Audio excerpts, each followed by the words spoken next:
The greatest weapon that the Yetzirah has is to bring us lidayush, to bring us to give up, by reminding us, look what you did, look where you looked, look at what you looked at. How can you say that you're going to be good?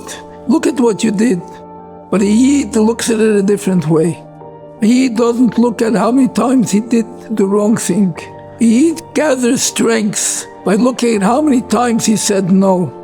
When a Yid said 100 times no to the Yetzirah, even though he fell through by the 101, and then the Yetzirah tells him, look at your faults, look how you fell through. No, be mechazik yourself. Once I fell through, but 100 times I said no. 100 times I was able to be misgaba. 100 times I was able to take my eyes and look down and not look up.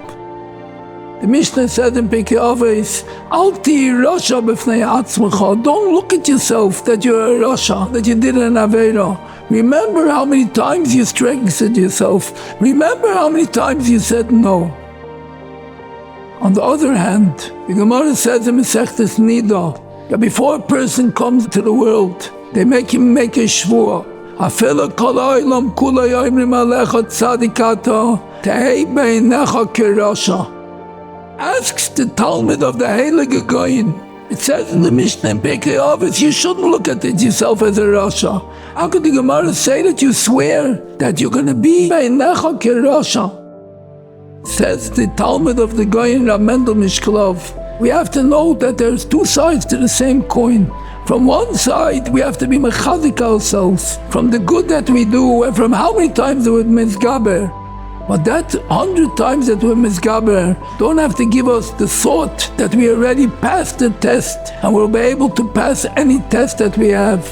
We always have to watch out, and we always have to be careful, and we always have to make sure we don't fall into the pitfalls. And a person who will work on himself and be mechazik himself with the good that he does, he'll have the koyach and the isgabrus to say no to the Yetzirah in the future and go up mi madrega le madrega and be mekadosh his einayim. Ay hakadeisha hi beinayim, says the Tiferes Shleima. You want to know where the kedusha lies? The kedusha lies in the eyes of a person. The more we mekadosh the einayim, the more a person has an ability to feel kedusha, to do things be kedusha, and to be zeicha, to be mekayim the mitzvah of kedoshim tiyuv.